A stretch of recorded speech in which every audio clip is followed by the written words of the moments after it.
Welcome to our Online Photovoice OPV presentation.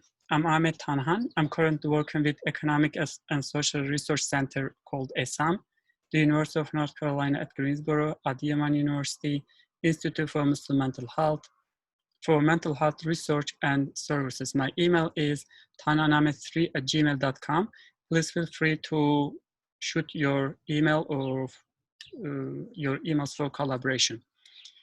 And first and foremost, deep greetings to all of us as one human tribe. And a few important points for this presentation. The first point is flow of the presentation, what OPV means, OPV examples and steps, how to participate, online interpretative phenomenological analysis called OIPA, advocacy, OPV's advantages, references, and thanks. The second point, we might get much more out of this presentation if we attend it mindfully, like me. I'm trying to get my water with me. So if you need some time to relax and lean back or get something done, please stop the video and then you can attend it mindfully. I humbly think this video includes some important information. I prepared this presentation primarily to facilitate OPV participation and make it more meaningful and fun for the participants and researchers, for both of them. In any OPV studies, voluntarily participation is the most priority. Participants can withdraw with or without any reasons. If you get a link calling you to participate in a research that uses OPV, most probably it has an ethical permission and institutional review board. You can check for that, and also during the process, anytime you can withdraw from the research without any penalties on your side. The third point, considering contextual and personal conditions for all of us, I have prepared an audio recording and PowerPoint version of this video presentation. So if you or anyone don't have a good internet, so they can listen to the audio recording, which is going to be much easier to download and listen. Or if you want to just read this presentation, you can go to this link, and I'm going to post under the video as well, so you can read the document. In this way, people can choose the most appropriate one for them. You can get the documents from the following link. The fourth point is the background of this presentation is green to relax our eye, heart, and minds, meaning our body, based on some research. Some research says when we look at the green, we feel more relaxed and feel more ease. So that is the reason I made the background green. The sixth point, the fifth point is, if you just want to learn how to participate using OPV, watching the first 15 minutes of this video should be enough. Yes, if you are not interested in using OPV for a research, if you are just a participant, so if you watch the first 10-15 minutes of this presentation, you should be okay to go and participate. The sixth point, for a brief and yet comprehensive presentation, I have included some sections that have similar points and are somewhat repetitive. I will not go through all of them. If you want, you can stop the video, audio, and check them more in detail. The next point, to prepare this presentation, I benefited primarily from two main articles, Tanhan 2020 and then Tanhan and Streck 2020. The last point, you can post your questions under this video or email me through my email, tanhanamet3@gmail.com. I wish you find this OPV presentation as meaningful, helpful, and fun tool to contribute for a more livable world for all. A heartfelt thank you for the gift of your time, support, and collaboration.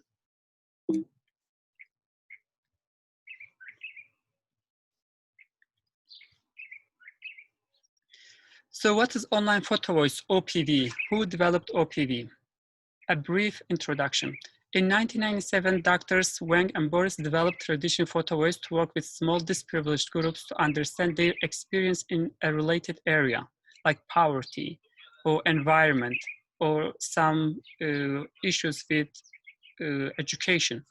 They worked with the small groups multiple times. Many other researchers use Photovoice with so many different topics and samples.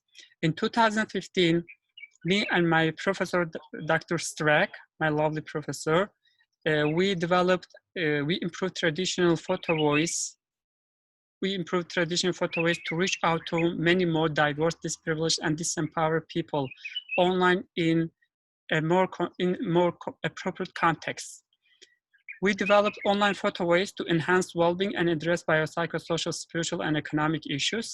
OPV is much more practical and critical when it is difficult to meet face-to-face in the face of pandemics, endemics, conflicts, wars, or natural disasters.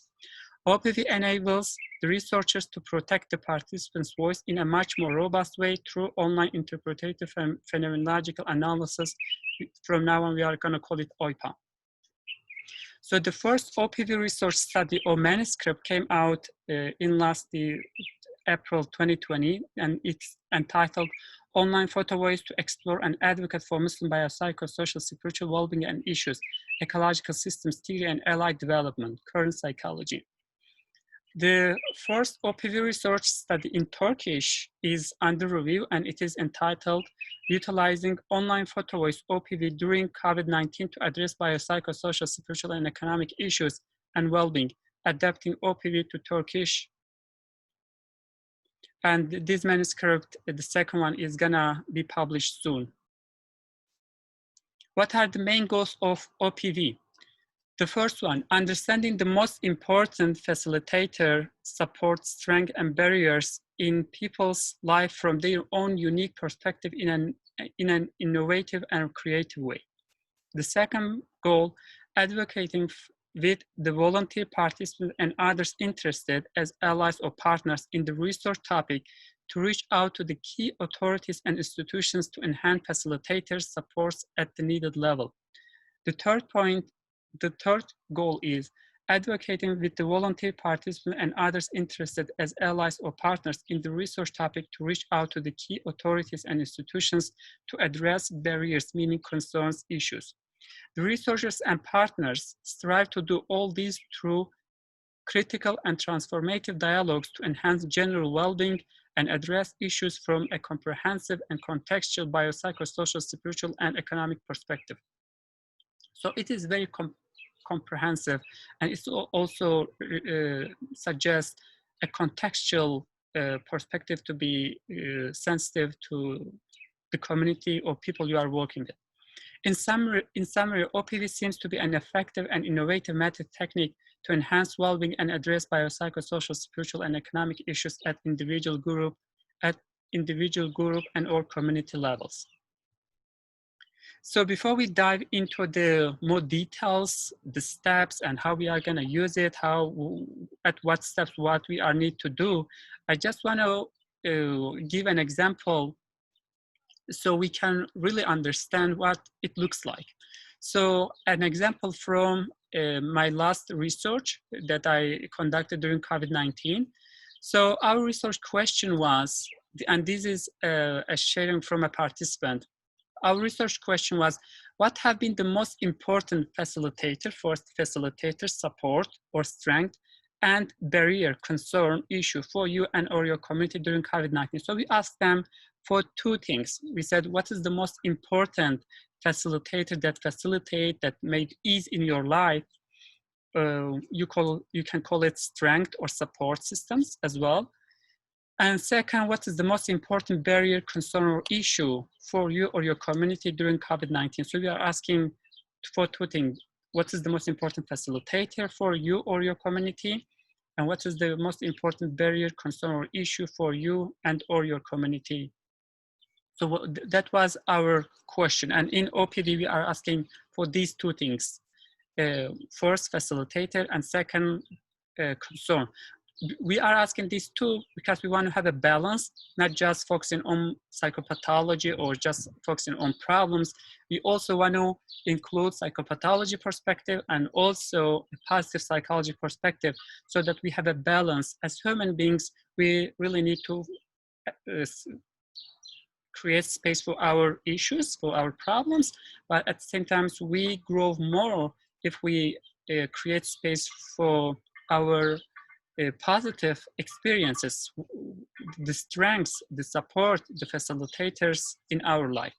So that is the reason behind OPV. So at step 1, reflect and write all the facilitators and decide the most important one. So at step 1, you reflect and write all the facilitators that facilitate your life during COVID-19. That's because this is our research question. So the participants wrote nature, village, trees, farming, family, animals, internet, computer. So this is step 1. Step 2, take a photo represents the most important facilitator you have decided in step 1. So yeah, in step 1, you also decide which one is the most important. You have written so many facilitators, but which one is the most important? So it looks like the participant has chosen one, and then based on that, they have taken a photo. And you see the photo, the skies, and if you look closely, you can see some birds.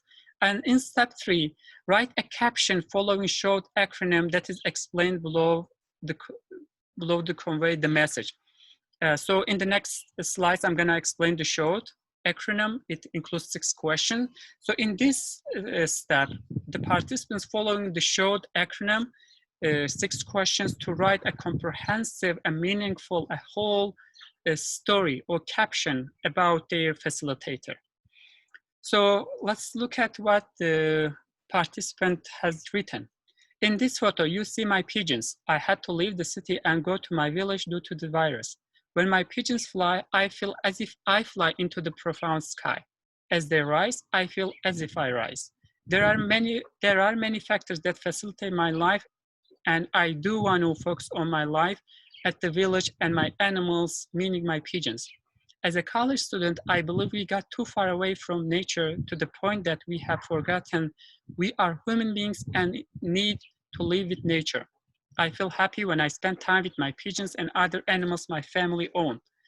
There are many beautiful things in the village, such as animals, nature, organic products, fresh air, cheap and even free water and rent. Few problems, less crowd, and less noise. However, there are some issues as well. For example, internet is very limited because I'm using from my cell phone. Universities and administrators can address these issues so that more people can live at the villages and the virus will spread less. People will feel more happy and healthy. So you see the participant's story, and I think it's a really comprehensive, meaningful, brief story about their photo. Now you see the story is completing the photo. So the participant took the step 1, step 2, and step 3. Now let's look at the step 4. At step 4, we are asking identify at least 1, at most 3 theme metaphors for the photo and caption. At this step, you are taking time to reflect on step 1, step 2, step 3, and then you are putting all these together to come with a theme or a metaphor.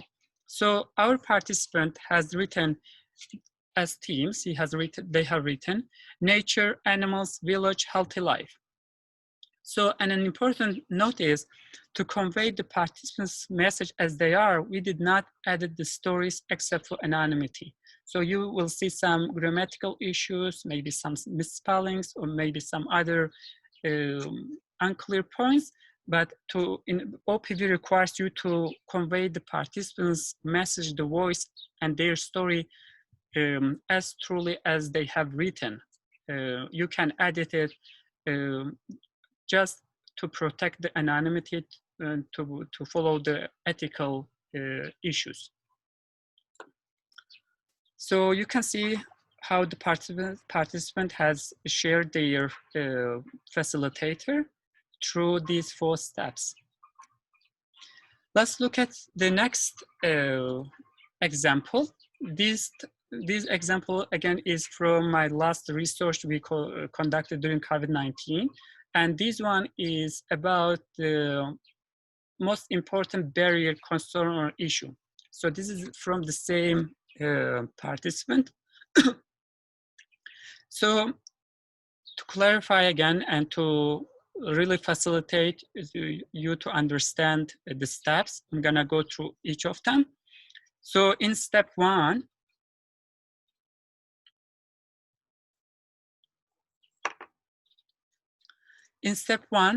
we are asking reflect and write all the barriers, concerns, issues, and decide the most important ones. So you write all that come to your mind, and then you take time to reflect on each of them and say, which one is the most important barrier or concern or issue in my life based on your research question or the research that, or the research you have received or the activity that you are in.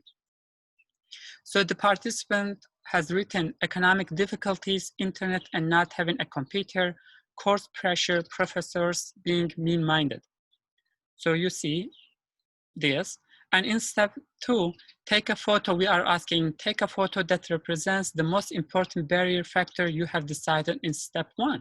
And if you look at the photo, it seems like the person is gonna focus on internet or computer or online, something like that. So let's look at this step 3. In step 3, you are taking step 1 and step 2 to write a caption, a story that is meaningful, brief, comprehensive, to convey your message, your voice to the key people, authorities or institutions to help them address this issue. So in step 3, we are asking write a caption following short acronym that is explained below to convey the message. So in the next slides, I'm gonna explain short. And when you are participating for research under the box, you will have the short, so you can follow the short acronym, the short questions to put a meaningful story altogether. So the participant has written their story. In this photo, you can see the main board of a computer. I took this photo from internet with my cell phone. It's pretty complex. Very similar to my case. I do not have a computer, even not a desktop. When I express this, many people do not believe, and indeed I do not have. And if I had it, it would have not been very different because we do not have internet at the village. We had very old computers at the university, yet we were able to manage. If I were not with my family and spent time with the animals, I would have gone crazy, not because of the corona, but due to having limited internet through my cell phone and suffering till I use it. Lack of internet, economic difficulties, insufficient infrastructure, though it is rare, power cutoff and similar issues seem unimportant, but they lead one to get away from one's courses and education. We had thoughtful professors and yet also very mean-minded ones whom I think do not know what life means. I do not believe my diploma will help me to get a job in this country. I want to settle in the village, set a ranch, and take care of the animals. I believe researchers and authorities can address the issues in the villages. People dealing with poverty should be considered. You can see there are some sentences, very long, that's kind of even difficult to read and understand. But if you take time to reflect on the story, you understand the story in the context. Probably the person has participated from the village with their cell phone. And so that makes sense. They have some lengthy sentences and some sentences are not very clear, or some misspellings, or some other issues. And again, as I have mentioned in the previous slide, to convey the participants' message as they are, to protect their voice, their message, what they want to mean, and to provide the context of the research, and to see the context between lines. OPV requires you not to edit the participant's story, except for anonymity. And in step 4, you are taking step 1, step 2, step 3 all together, and then you come with a theme, a metaphor that includes all of them, summarize all of them. In step 4, we are asking, identify at least 1, at most 3 theme metaphors for the photo and caption.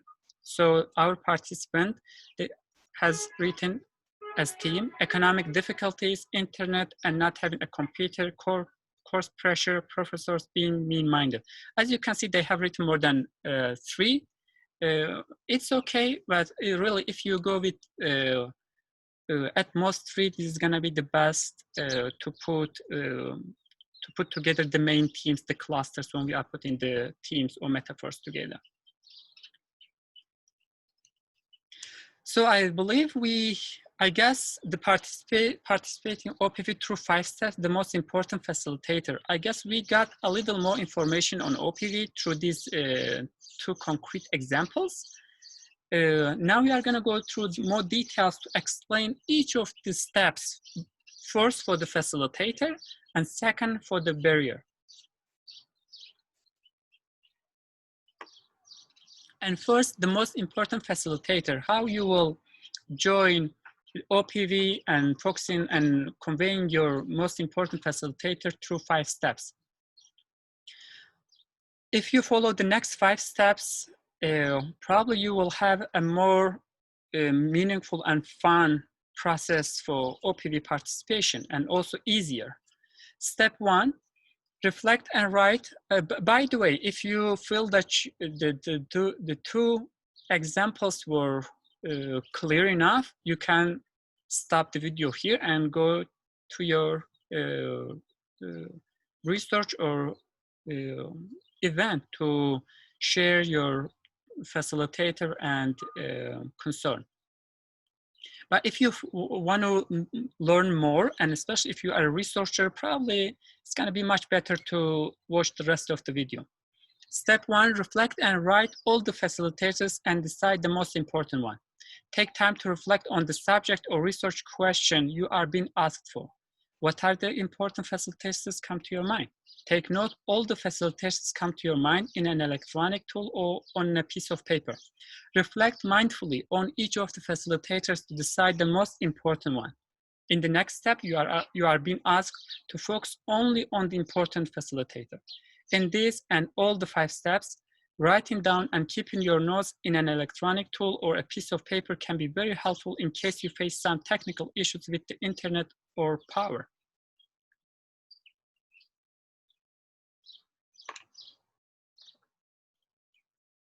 Yeah, be mindful, right? I'm also trying to be mindful and get some water while presenting. So when you are also participating to keep a copy of your all information, all you want to share, that's going to be helpful for you and for the research as well.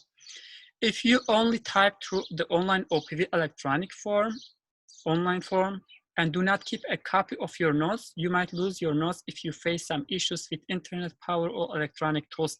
And I stress this because in 2 research I conducted on OPV, I get so many emails or when we hold the meetings with the participants or at the events, they say, oh, I had sent, but I don't know why you did not receive.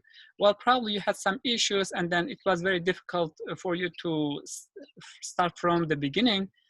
So I don't know, like, because if you write and then you don't see your photo being submitted, then you can send through email, then you can, if you have any chances to meet face-to-face, you can pass to the researcher face-to-face. Yeah, remember the participants sharing. If you remember, step 1, all the important facilitators, they have written many facilitators. We continue to the most important facilitators, step 2, taking photos of the facilitator and choosing just one photo to upload. Now you can take many photos representing the most important facilitator. You can take some time to reflect on each photo to decide which one represents the facilitator the best in a meaningful way. It's totally up to your reflection, thought, perception, and experience to decide which one represents the facilitator the most in a meaningful way. The photo does not have to explicitly represent the facilitator. To respect people, protect anonymity, and follow ethical principles, it is the best you do not include people's face and private property in your photo that can be recognized. If you include such private photos, the researchers or event organizer most probably will edit the photos for anonymity, meaning covering the faces or covering the the private property. Keeping a copy of your photos electronically can be very helpful in case you face some issues and lose your photos. And remember the participant sharing. They have shared a sky, and if you look very close to the photo, you can see the pigeons in the sky, and remember their story. We continue to explain the most important facilitators. Step 3, submitting the photo and writing your story caption. Writing a caption, meaning a story about your photo, will enable others to see the photo from your own perspective rather than thinking and assuming something very different from what you want to convey. Your photo by itself has a great value. As we say, a picture is worth 1,000 words. However, it's your caption story that makes the photo even richer and more meaningful to convey your message. It's more effective if you do not use private names to protect anonymity and others. You are suggested to follow SHORT acronym that includes 6 meaningful questions while writing your story to make it more comprehensive, brief, meaningful, and effective. And we are gonna explain SHORT acronym in the next slide. When you follow SHORT questions, it's much more likely that others will get your message and voice in the way you want it, rather than something too far away from what you intended. In this way, they will be more likely to contribute to the process of addressing the issues and a more livable world for all. And remember the participant sharing? They have said, in this photo, you see my pigeons. I had to leave the city and go to my village, blah, blah, blah. See, they have followed. Well, we don't know really whether they literally read the SHORT acronym or not, and you don't have to read it. You don't have to follow, but you are suggested. But I believe they have read the SHORT acronyms and they strive to include the questions in their story. Yeah, again, your photo is important, but really, a photo can be can mean many things to different people. So if you share your story, your caption, then your photo and caption, the story are gonna complete each other. And consider the participants sharing. Yes, we continue to focus on the most important facilitator. Step 3 showed submitting the photo and writing your story caption. Now, finally, we got the SHORT acronym, right? In step 3, once you submit your photo, you are recommended to follow SHORT acronym to make your story, meaning caption for your most important facilitator, more effective, meaningful, powerful, and comprehensive as a whole, rather than writing separate sentences for each letter. So I really stress this SHORT acronym because, again, the story is the point that convey your message. If you just share a photo, different people may think different things if they don't have your story. So what are these 6 questions? And also, please keep in your mind that if you write separate sentences, like, okay, first, here's my sentence for S, as in SHORT, rather than writing separate sentence for each letter, try to include the questions in a whole paragraph. So SHORT acronym, S stands for what do you see? C stands for S, in the picture as representative of the facilitator. Support strength for you as part of your life experience during COVID-19. It's 8:30. Yes, and if you have your question, your research, then it's gonna ask for what do you see in the picture as representative of the facilitator for you as part of your life, blah, blah, blah, blah. So if the research is on education, it's gonna say for your life in education. If it is the research or the activity is about poverty, it's gonna say, what do you see in the picture as representative of the facilitator, support strength for you as part of your life, considering the poverty? Or if it's about the environment, it's gonna say, what do you see in the picture as representative of the facilitator for you as part of your life, considering your environment. And H, what is happening in the picture you have taken? Briefly describe the picture. So happening stands for H. Or how does that relate to you or our life as a community? How does that relate to you or your life as a person or your community? W stands for what is that contributes or creates the facilitator support strength. E stands for what did you experience?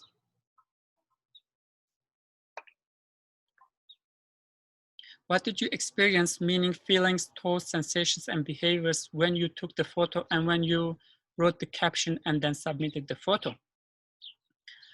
And lastly, D stands for what can we as mental health professionals, peers, universities, authorities, institutions, governments, I mean, as all of us, what can we do about this facilitator or support or strength? You can get a more meaningful and whole story if you strive to write it, the story as a whole paragraph to include all showed rather than writing separate sentences for each question. Writing your story on your electronic tools or a piece of paper to refine it before submitting and also keeping a copy of your story electronically can be very helpful in case you face some issues and lose your story. Again, I'm stressing this because we get so many participants. We got many participants for the both research saying, I have sent, but I cannot see my photo or my caption. Because at the end of the research or event, you share all the photo and captions to public to create space for the facilitator and the concerns. And remember the participants sharing, you remember their stories, the caption, that was a comprehensive one on pigeons, right? So we continue to explain the most important facilitator and the last two steps. Step 4, identifying at least one, at most 3 theme or metaphor. Here you reflect on the facilitator, photo, and story and come with at least one, at most 3 themes or metaphors. Try to stay at most with 10 words in total at this step. So if you even write 1, 2, or 3 themes or metaphors, try not to pass 10 words.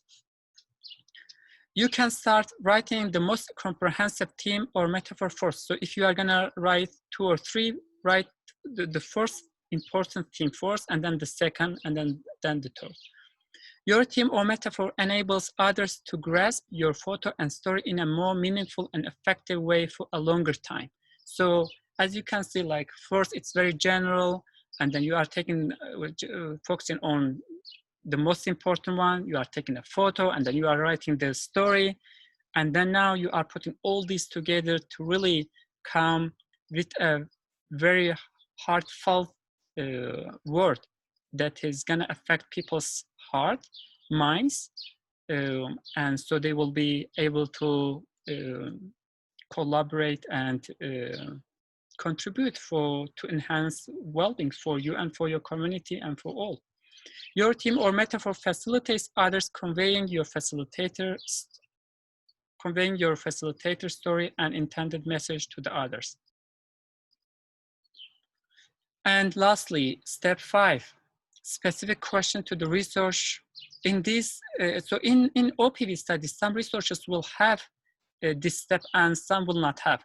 The researcher may ask you some specific questions based on the OPV research or activity being conducted. So if OPV is on COVID-19, as I did, then you will have step 5. And if it's about education, for example, one of my friends is conducting a research on COVID-19 and distance education, and he does not have the 5th step. So it's based on the research, the topic, whether you are gonna have the step 5 or not. The researcher may check if you have any questions.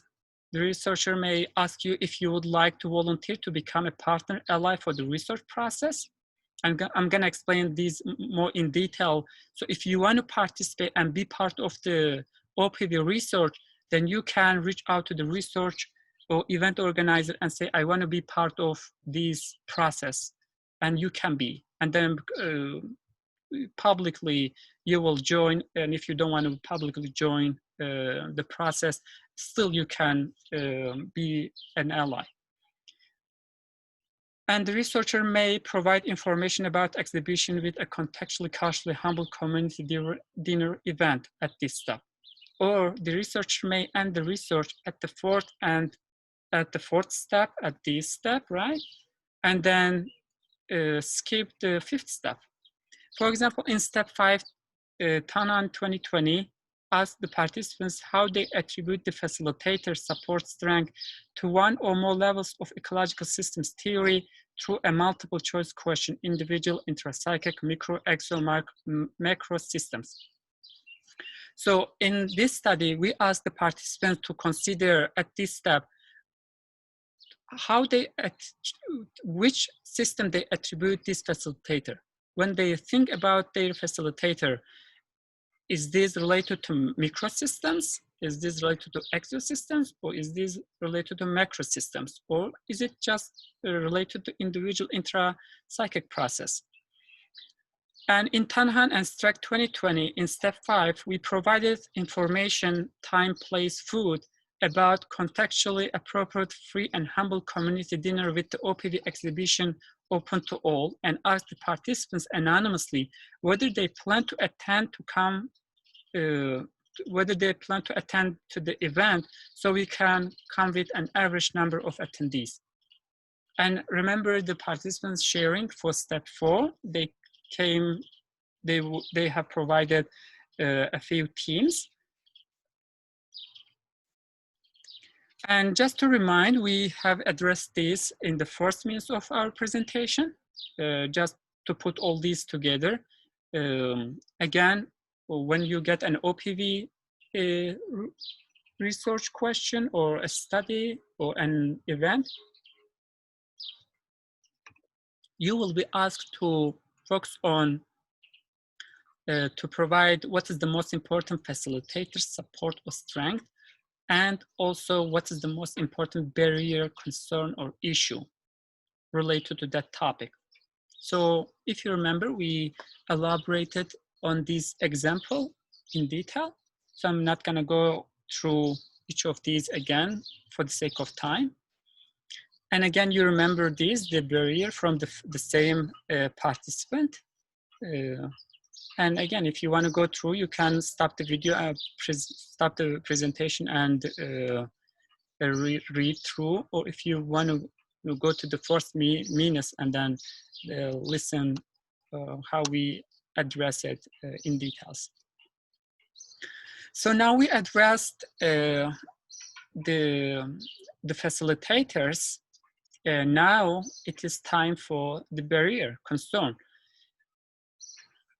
Participate in OPV through 5 steps, the most important barrier, concern, issue.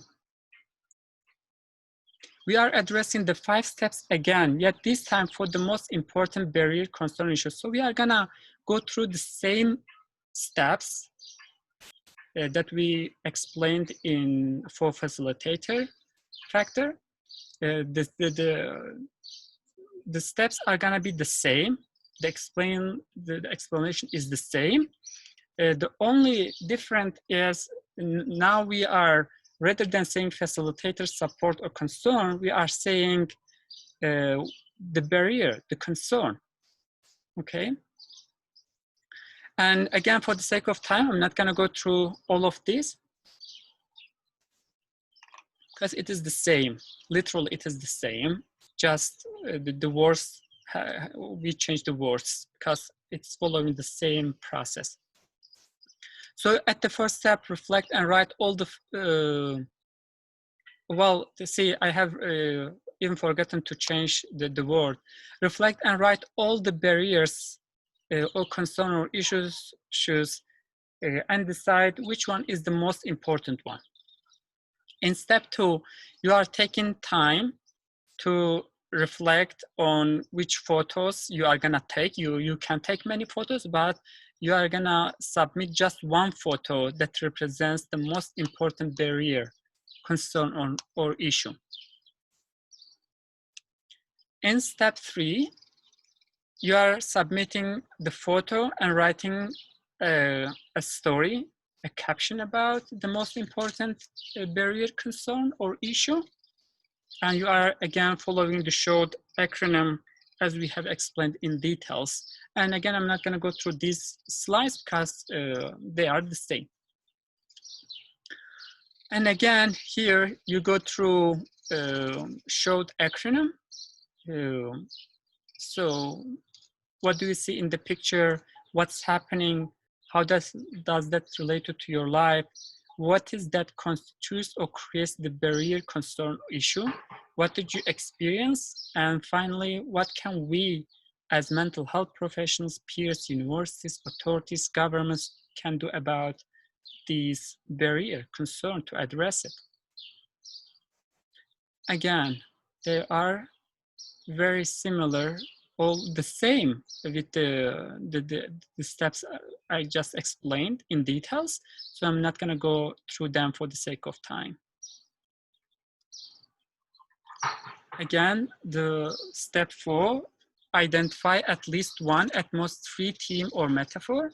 Step 5, specific questions in research. In this step, again, based on the topic, based on the researcher, you may have step 5 or not.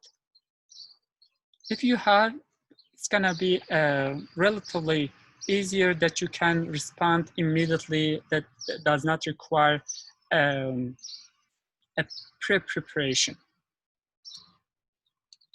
And again, example, we have addressed these in detail at the in the first minutes of our presentation. So I'm not gonna go through this, but just to remind us about the example from one of the participants. And again, the first one was about what's the most important facilitator. And the second is a representative of what is the most important barrier, concern, or issue for them or for their community. So now, theoretical framework and analysis. This is more for the researchers and also for the participants who are interested in OPV and want to know what we do with all these photos, captions, stories, right? So if you are a researcher, probably you will need a theoretical framework. The researchers can benefit from the following theory, perspective, or approach to construct their own contextual theoretical framework. So you may benefit. There are tons of theories, perspective, approaches that you can utilize, but humbly just wanted to list some of them that I have used for my 2 OPV research. Ecological systems theory, EST, community-based participatory action research, social advocacy, allied development. So in OPV, we are using online interpretative phenomenological analysis called OIPA to analyze the photos, the captions, the themes. And OIPA just focuses on the themes, not the stories and captions, but through their step, you will see we are also interested in the captions. So OIPA steps, once the participation is completed, the researchers and the volunteered participants, allies, following the next 5 steps to do the analysis. Step 1, the team, meaning the participants and the allies, the volunteer participants, or any others interested in the research can be part of this process. As you remember, I explained during the presentation. In step 1, they check photos and captions for missing information, whether there are any missing information. Step 2, checking photos, captions, and themes or metaphors for confidentiality. So if you have included a face of someone, or if a participant has put a very private property, then you will need to, the researchers and the team will need to make that anonymous. Step 3, classifying teams of facilitators or support stories. So at this step, the team is just looking at the themes or metaphors to come with the main clusters or main groups of the teams. Step 4, classifying the themes of concern barrier stories. This time they are looking only for the themes of the barriers to come with the main themes. Step 5, if there are any questions in the step 5 explained above, as we have said in step 5, researchers may have some questions. If they have, then they will need to go and analyze the step 5 accordingly as well. For example, in my research, we asked people to attribute the most important facilitator and most important barrier separately, to attribute these to the EST level, ecological systems theory levels. And then we analyzed to see which systems have been attributed. What does happen after your OPV participation? The researchers and volunteer partners as a team collaborate throughout the process to facilitate the participation. The team analyzed the data and put all the results together in a more organized way so that others can see the results under main themes, rather than looking at the hundreds of themes for facilitators. Now they can see maybe 15 main themes or 20 main themes for the facilitators.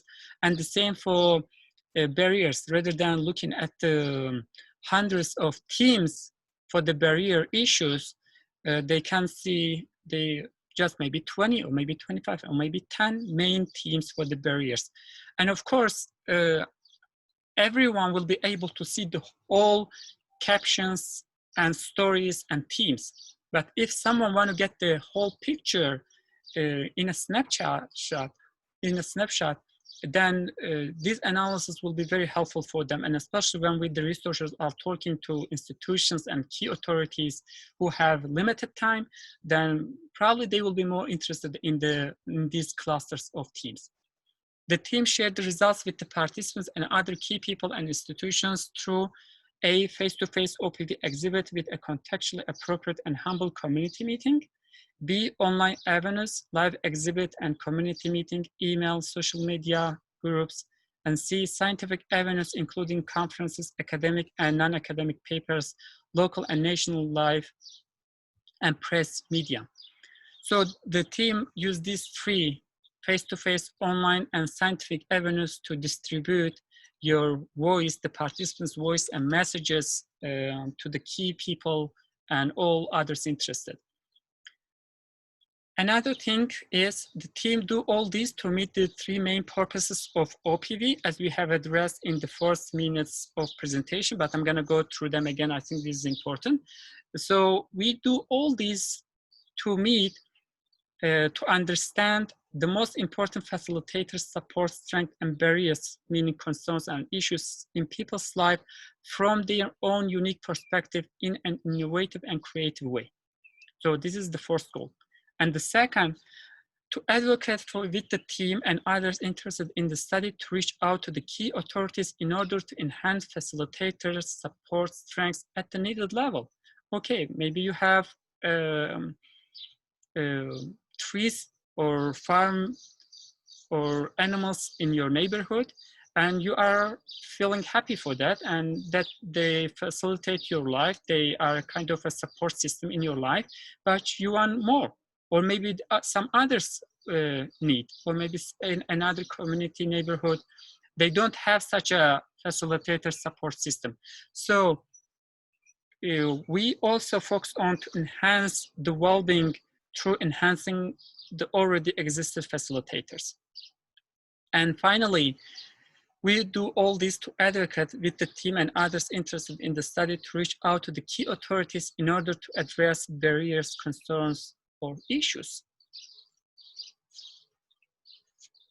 So as you can see, we do all these to really work with the community and key people at the individual level, at the micro level, at the meso level, at the macro level, at the exo level.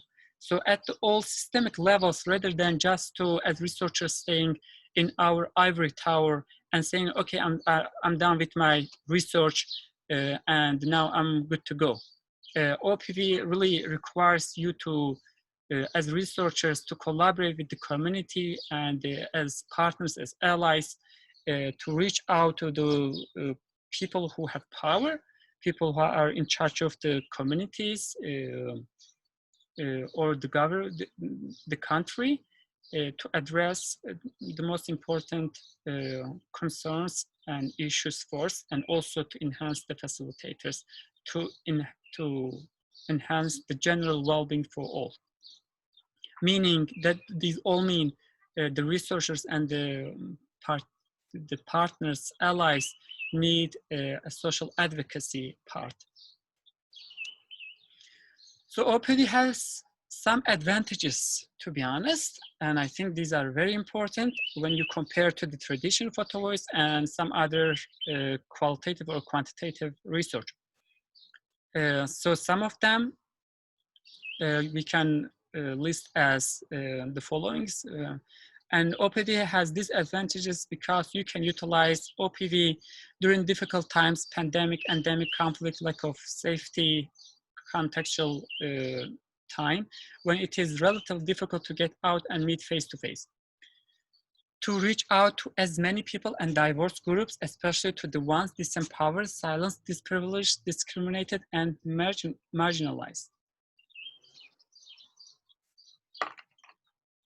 You can use OPV to protect anonymity for the ones need to do so, while also allowing volunteer participants who want to be public and advocate publicly with the researchers and other partners.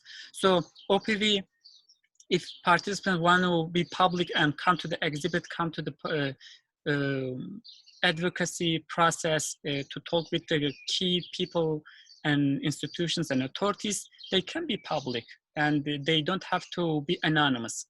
But if someone want to share their voice and want to stay anonymous, they can do that as well. So OPV provides these two ways. You can utilize OPV face-to-face or online for participation. So if a participant, they don't have internet or they cannot participate or they don't want to participate online due to many reasons, then they can write their captions, themes, and submit their photo in print, in person to you as a researcher. You can utilize OPV to work. You can utilize OPV to share the data much easier in print or online to many key people and institutions, because if you have them online, easily you can print them and then go. But if you, in traditional photos, if you have them just in print, then it's going to be easy, very difficult to really transfer them to an electronic version. You can utilize OPV to work with people with contagious biological or psychological issues, e.g. self-harming, suicide, COVID-19, MERS, SARS. In such cases, and considering now we are in the context of COVID-19, we really cannot come together with even a few people, forget about a group or many people. So OPV has this advantage, allowing researchers and people to collaborate and address their issues and enhance the general well-being. And you can utilize OPV to activate people's multiple senses, including basic 5 senses, e.g. vision, touching, and others, kinesthetic, direction. So OPV is not just asking some people to talk, explain, or just to sit and write, or just to answer some questions. As you can see, it requires you to reflect, to take time, to take a photo, to move, to share. And so it activates many senses of people. And it also mobilizes the community resources, the community capacity, or maybe it also helps mobilizing the capacity of the person as well, because they don't have to respond very quickly. They can take their time, they can reflect on it, they can consult, they can watch the video, they can read the documents, and then come with the final message, photo, whatever they want to convey. Finally, OPV's advantage is that understanding people's most important facilitator and barriers, both of them. This is important. Coming from a psychopathology perspective and coming from a positive psychology perspective, understanding people's most important facilitator and barriers from their own unique perspective, owing to OPV's creative and innovative method rather than traditional quantitative and qualitative methods. So in many studies, you can see we are just focusing, coming from a psychopathology perspective, and we are just focusing on what is wrong.